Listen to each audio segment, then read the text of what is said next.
Good evening everyone. Last class में हम लोगों का डिस्कशन हुआ था अबाउट प्योरिटी ऑफ मैटर। ठीक है, इसमें हम लोग क्या क्या डिस्कशन कर चुके हैं सबसे पहले एक बार वो जल्दी से पूरा रिवाइज कर लेते हैं, उसके बाद फिर हम लोग इस चैप्टर में आगे प्रोसीड करेंगे। ठीक है, तो सबसे पहली क्लास जो थी हम लोग उसमें हम लोगों ने देखा था कि भाई मैटर क्या होता है। तो बहुत सिंपल सा बोलना चाहिए काइंड ऑफ डेफिनेशन। हम लोगों ने ये बोला था कि मैटर की भैया दो प्रॉपर्टीज होनी चाहिए, एक उसके पास होना चाहिए मास और दूसरा होना चाहिए सर्टेन वॉल्यूम। ठीक है, मास हम लोगों के पास क्या होता है, किसी भी मैटर में किसी भी आपके पास ऑब्जेक्ट हो गया, उसमें कितना मैटर प्रेजेंट है उसको हम लोगों ने बोला था मास, और and the space which it occupies, है ना, इसको हम लोगों ने बोल दिया था क्या, वॉल्यूम। मैटर को हम लोगों ने क्लासीफाई करा था किस किस में, एक हम लोगों के पास हो गए थे प्योर सब्सटेंसेस और दूसरे हम लोगों के पास हो गए थे इम्प्योर सब्सटेंसेस। ठीक है, तो प्योर सब्सटेंसेस हम लोगों के पास क्या थे, which were made up of only one type of particles, while in case of impure substances ये इनमें क्या हो रहा था कि ये अलग अलग टाइप के पार्टिकल से मिलकर बने हुए थे। ठीक है, जैसे प्योर वाटर और इम्प्योर वाटर में बेसिक सी चीज़ें। प्योर सब्सटेंसेस को हम लोगों ने वापस से क्लासीफाई करा था किसमें, प्योर सब्सटेंसेस को हम लोगों ने क्लासीफाई करा था इनटू एलिमेंट्स एंड कंपाउंड्स। और फिर लास्ट क्लास में हम लोगों ने एलिमेंट्स को भी सब डिवाइड कर दिया था into metals and non metals. ठीक है, there is one more category which are called metalloids, जिसके बारे में अभी हम लोगों ने कोई बात नहीं करी है। ठीक है, इसके बारे में हम लोग बात करने भी वाले भी नहीं है, ये आप लोग खुद अपने हिसाब से पढ़ेंगे। ठीक है, आज का हम लोगों का जो लेक्चर रहेगा it will be about compounds. ठीक है, एक बार एलिमेंट्स वापस से बता रहा हूँ, एलिमेंट्स हम लोगों के पास क्या होते हैं। तो एलिमेंट हम लोगों ने बोला था कि एलिमेंट हम लोगों के पास प्योर सब्सटेंसेस होते हैं। ठीक है, which are made up of only one type of atoms, one type of atoms, यही बोला था। ठीक है, अगर हम लोग प्योर सब्सटेंसेस की बात करें तो ये हम लोगों के पास क्या हो रहे थे, ये सिर्फ वन टाइप ऑफ एटम से मिलकर बने हुए थे, कौन, एलिमेंट्स। ठीक है, तो एलिमेंट्स हम लोगों के पास होते हैं pure substances which are made up of only one type of atom. और अगर मेरे पास यही प्योर सब्सटेंसेस हैं but they are made up of more than one type of atoms, more than one type of atoms, तो इनको हम लोगों ने क्या बोला था, इनको हम लोगों ने बोला था कंपाउंड्स। ठीक है, एक बार वापस से, अगर मेरे पास कोई प्योर सब्सटेंस है but it is made up of only one type of atoms, तो उसको हम लोगों ने बोल दिया था एलिमेंट। लेकिन अगर मेरे पास कोई प्योर सब्सटेंस है which is made up of more than one type of atoms, then हम लोग उसको क्या बोलते हैं, compound. For example, for instances, हम लोगों के पास सोडियम है ना, तो let us consider that we have a sample of sodium metal. तो इसमें होगा क्या, जितने भी एटम्स होंगे सारे के सारे किसके होने वाले हैं, सोडियम के होने वाले हैं। तो यहाँ पर मेरे पास जितने भी एटम्स हैं सारे के सारे सोडियम के हैं, तो इसको मैं कंसीडर करूँगा एलिमेंट। ठीक है, लेकिन अगर मैं एग्जांपल लूँ नमक का, ठीक है, टाटा नमक, तो यहाँ पर हम लोगों के पास क्या होता है, NaCl। ठीक है, मतलब हम लोगों के पास जो सोडियम क्लोराइड होता है, ठीक है, इसी को हम लोग नॉर्मल लैंग्वेज में क्या बोलते हैं, नमक बोलते हैं, कॉमन सॉल्ट। ठीक है, तो अगर NaCl की मैं बात कर रहा हूँ तो यहाँ पर मेरे पास क्या है, यहाँ पर मेरे पास दो अलग अलग तरीके के एलिमेंट्स हैं विच आर कंबाइंड टुगेदर। इनको हम लोग क्या बोलते हैं, इनको हम लोग बोलते हैं, क्या बोलते हैं, इनको हम लोग बोलते हैं कंपाउंड्स। ठीक है, तो हम लोगों का आज का ये जो लेक्चर रहने वाला है इट इज़ अबाउट कंपाउंड्स। ठीक है, स्टार्ट करते हैं इसको फटाफट, जस्ट मिनट। ठीक है, तो अगर कंपाउंड्स की बात करें, अगर हम लोगों को कंपाउंड्स के बारे में बात करनी है, तो कंपाउंड्स हम लोगों के पास होते क्या है, compounds basically are formed whenever there are two or more elements which chemically combined together. ठीक है, जैसे एक सिंपल सा एग्जांपल देता हूँ, है ना, सबको पता है सर, हाइड्रोजन ले लो, ऑक्सीजन ले लो, दोनों को कंबाइन करा दो, आपके पास बन जाता है H2O। है ना, वो जितना इजी लग रहा है उतना इजी होता नहीं है, लेकिन ठीक है ना। जैसे एक और एग्जांपल ले लेते हैं हम लोग, जैसे हम लोगों ने सर क्या करा, हम लोगों ने हाइड्रोजन ले लिया, हम लोगों ने नाइट्रोजन ले लिया, और हम लोगों के पास बन गया NH3। Now what is this NH3, NH3 is ammonia. ठीक है, तो यहाँ पर हम लोगों के पास हो क्या रहा है, अगर हम लोग इस H2 की बात करें, ठीक है, तो ये हम लोगों के पास क्या है, ये यहाँ पर हम लोगों के पास एलिमेंट्स हैं। ठीक है, ये हाइड्रोजन हम लोग के पास एलिमेंट हो गया, नाइट्रोजन एलिमेंट हो गया, ऑक्सीजन एलिमेंट हो गया, और इन एलिमेंट्स के कॉम्बिनेशन के कारण क्या बन रहे हैं हम लोगों के पास यहाँ पर, कंपाउंड्स बन रहे हैं। ठीक है, तो इस चीज़ को थोड़ा सा ध्यान रखना कि अगर हम लोग कंपाउंड्स की बात करें तो कंपाउंड्स बेसिकली हम लोगों के पास क्या होते हैं, compounds are form due to chemical combination of 2 और मोर एलिमेंट्स, है ना, like in these two cases there are only 2 elements which are chemically combining together, but it is not necessary कि हम लोगों के पास हमेशा 2 एलिमेंट्स एक दूसरे के साथ कंबाइन करें, और भी एलिमेंट्स कंबाइन कर सकते हैं। जैसे वही सर पुराने सस्ते एग्जांपल, हम लोग ग्लूकोज ले लेते हैं C6H12O6, तो इसमें हम लोगों के पास क्या हो रहा है, एक हम लोगों के पास कार्बन कंबाइन करा हुआ है हाइड्रोजन से और साथ में किससे, ऑक्सीजन के साथ। जैसे अगर मैं एग्जांपल ले लूँ Na2SO4, तो इसमें क्या क्या है, इसमें कौन कौन कंबाइन करा हुआ है, इसमें सोडियम कंबाइन करा हुआ है, इसमें सल्फर कंबाइन करा हुआ है, इसमें ऑक्सीजन कंबाइन करा हुआ है। तो कंपाउंड्स क्या होते हैं, समझ रहे हो?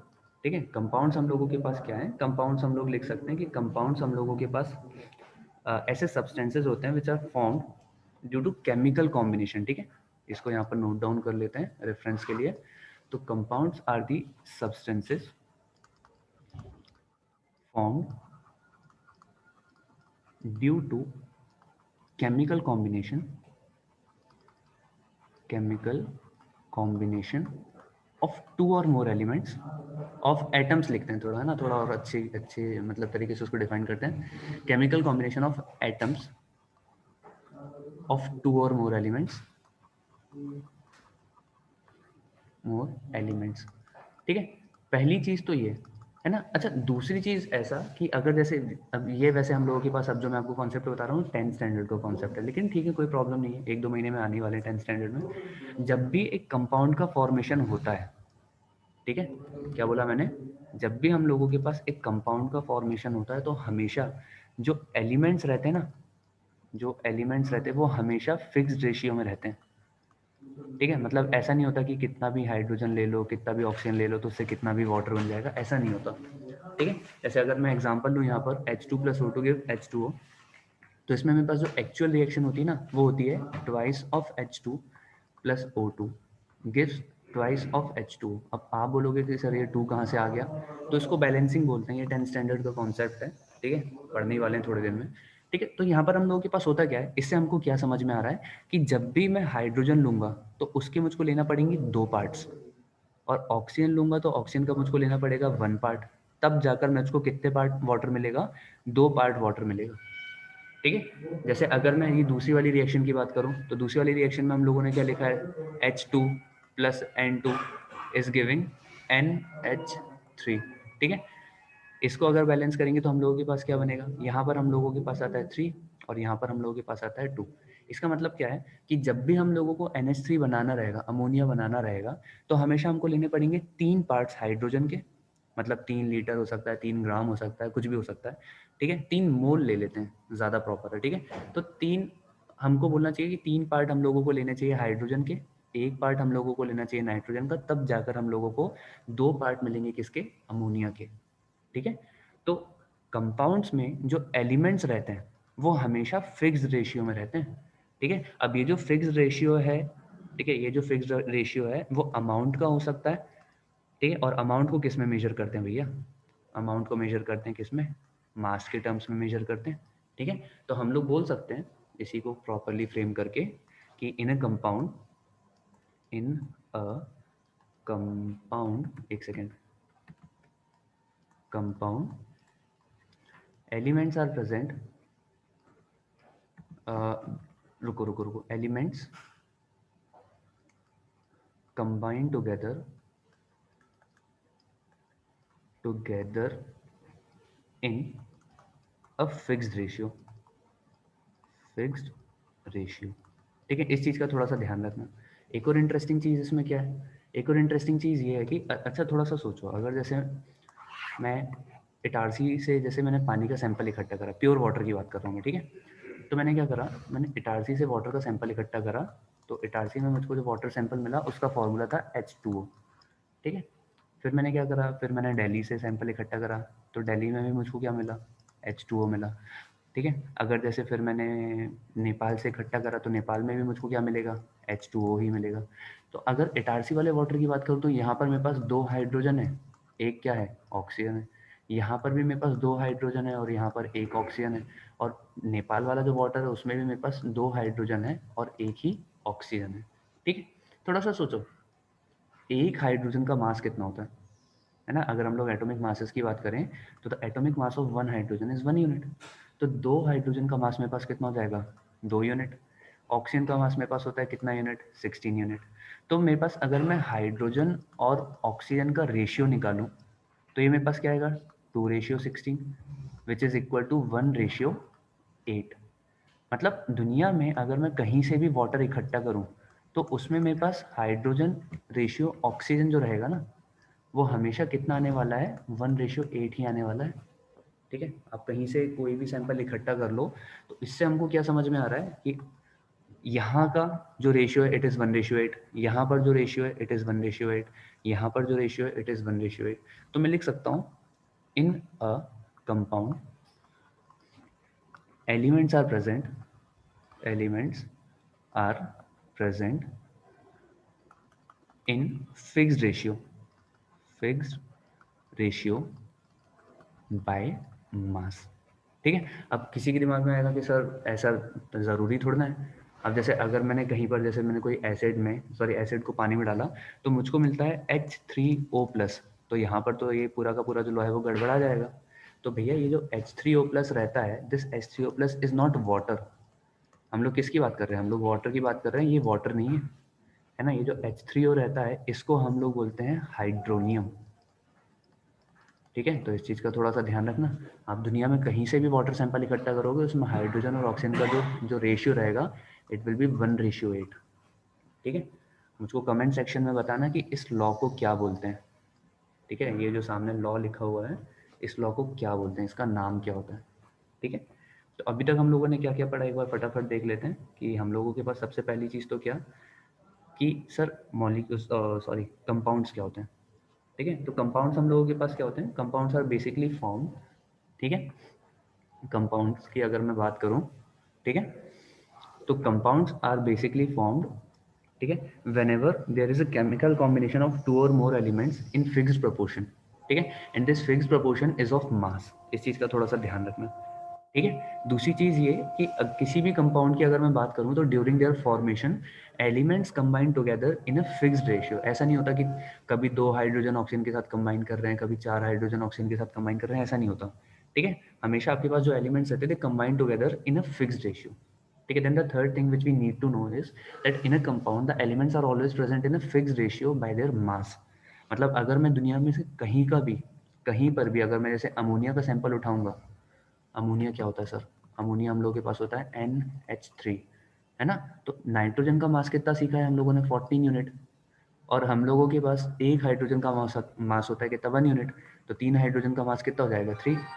तो मेरे पास कहीं से भी अगर जैसे हम लोग अमोनिया उठाएंगे तो उसमें नाइट्रोजन रेशियो हाइड्रोजन जो रहेगा वो हमेशा 14:3 ही रहेगा।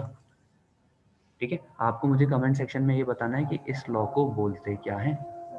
ठीक है, अच्छा एक और इंटरेस्टिंग चीज आप लोगों ने शायद नोटिस करी हो किसी ने, जब मैंने वाटर वाला एग्जांपल दिया था, ठीक है, तो थोड़ा सा सोचो, थोड़ा सा इस बारे में सोचो कि अगर जैसे मैंने लिया हाइड्रोजन, ठीक है, मैंने लिया हाइड्रोजन और मैंने लिया ऑक्सीजन और इन दोनों से मिलाकर मैंने क्या बना दिया? 2H2O which is water. थोड़ा सा सोचो, हाइड्रोजन जो रहता है ना, हाइड्रोजन इज हाईली, आगे क्या लिखने वाला हूँ बताओ? तो हाइड्रोजन जो रहता है इट इज हाईली इनफ्लेमेबल। ठीक है, मतलब बहुत इजीली आग पकड़ लेता है वो। ठीक है, इसको पूरा लिख लेते हैं, FLAMMABLE, हाईली इनफ्लेमेबल। ऑक्सीजन की अगर मैं बात करूं तो ऑक्सीजन जो है इट सपोर्ट्स क्या? इट सपोर्ट्स फायर या कंबशन। लेकिन अगर H2O की मैं बात करूं तो it is commonly used as an extinguisher. समझ रहे हो आप? ठीक है, तो इस चीज का हमेशा ध्यान रखना कि मेरे पास जो कंपाउंड की जो प्रॉपर्टीज होती हैं, ठीक है, देखो जैसे यहाँ पर ये क्या करता है, ये बहुत जल्दी जल जाता है। ऑक्सीजन जो रहता है वो आग को हेल्प करता है, आग लगाने में हेल्प करता है कुछ बच्चों जैसे। ठीक है, तो हाइड्रोजन जो रहता है, हाइड्रोजन क्या रहता है? हाइड्रोजन इज हाईली इन्फ्लेमेबल, है ना, किसी से भी आग पकड़ लेता है। ऑक्सीजन जो रहता है वो फायर में हेल्प करता है। लेकिन अगर मैं वाटर की बात करूँ तो वाटर जो रहता है वो फायर को एक्सटिंग्विश करने में, फायर को बंद करने में काम आता है। ठीक है, तो हम लोग यहाँ पर लिख सकते हैं एक और चीज कि properties of compound, properties of compound are entirely different, entirely different from properties of क्या, properties of constituting elements, constituting मतलब जिनसे ये बन रहा है, प्रॉपर्टीज ऑफ कंस्टिट्यूटिंग एलिमेंट्स। ठीक है, तो इस चीज़ का थोड़ा सा ध्यान रखना कि हम लोगों के पास किसी भी कंपाउंड की जो प्रॉपर्टीज होती हैं वो एलिमेंट की प्रॉपर्टी से हमेशा डिफरेंट रहती है। ठीक है, एक बहुत छोटा सा पॉइंट ये है कि कोई भी आप कंपाउंड को उठाओगे ना, कोई भी कंपाउंड को उठाओगे तो वो हमेशा होमोजीनियस होता है। ठीक है, ये हमेशा कैसा होता है, होमोजीनियस होता है। अब सर ये इसके पीछे क्या लॉजिक है, तो थोड़ा सा सोचो ना। हम लोगों ने बोला था कि जो प्योर सब्सटेंसेस होते हैं वो होमोजीनियस होते हैं। ठीक है, और जो इम्प्योर सब्सटेंसेस होते हैं ये होमोजीनियस हो सकते हैं या फिर हेट्रोजीनियस भी हो सकते हैं। ठीक है, तो अब कंपाउंड की बात करूं, अगर मैं कंपाउंड की बात कर रहा हूं तो कंपाउंड आ किस में रहा है, प्योर सब्सटेंसेस में आ रहा है। और प्योर सब्सटेंसेस कैसे होते हैं, होमोजीनियस होते हैं। तो मैं बोल सकता हूँ कि जो कंपाउंड होगा वो भी कैसा होगा, होमोजीनियस होगा। समझ रहे हो, बिल्कुल सिंपल सी चीज़ है। तो बिल्कुल सिंपल सा छोटा सा लेक्चर था अबाउट कंपाउंड्स। ठीक है, अब आप लोगों के दिमाग में अगर आ रहा होगा कि सर कंपाउंड्स कितने टाइप के होते हैं, तो ये हम लोग 10th स्टैंडर्ड में पढ़ते हैं बेटा, अभी नहीं। ठीक है, 10th स्टैंडर्ड में हम लोग सीखते हैं कि हम लोगों के पास जो कंपाउंड्स होते हैं ना, कंपाउंड्स को हम लोग मल्टीपल तरीकों से डिवाइड कर सकते हैं। जैसे आयनिक कोवेलेंट हो गए, या फिर हम लोगों के पास एसिड बेस हो गए, सॉल्ट्स हो गए। तो ये सारा हम लोगों के पास 10th स्टैंडर्ड में हम लोग पढ़ते हैं। एक बार फटाफट पूरे लेक्चर को रिवाइज करते हैं। हम लोगों ने सीखा कि जो मैटर होता है, ठीक है, मैटर हम लोगों के पास दो तरीके का हो गया, एक हो गया प्योर, एक हो गया इम्प्योर। प्योर मैटर को हम लोगों ने क्लासीफाई करा था इनटू एलिमेंट्स एंड कंपाउंड्स। ठीक है, elements were made up of only one type of atoms, है ना। तो elements were the pure substances which were made up of only one type of atoms.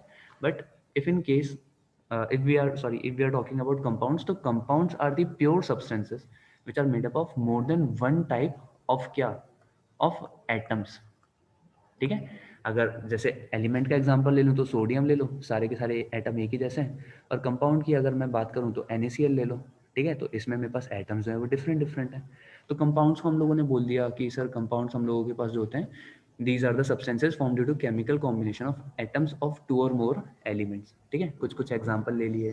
ठीक है, ध्यान देने वाली बातें, पहली बात यह है कि इन अ कंपाउंड, ठीक है, in a compound elements combine together, ठीक है, इन अ फिक्स्ड रेशियो। ऐसा नहीं होता कि कोई किसी से कितना भी रिएक्शन कर लिया। ठीक है, दूसरी चीज़ ये कि किसी भी कंपाउंड में जो एलिमेंट्स रहते हैं they are always present in a fixed ratio by mass. And you people have to tell me in the comment section कि इस लॉ को क्या बोलते हैं। ठीक है, और तीसरी और लास्ट चीज़ हम लोगों के पास ये है that the properties of a compound are entirely different from the properties of constituting elements. जैसे आपको एक सिंपल सा एग्जांपल दे दिया मैंने वाटर का। ठीक है, तो in our next lecture will be discussing about mixtures. Thank you.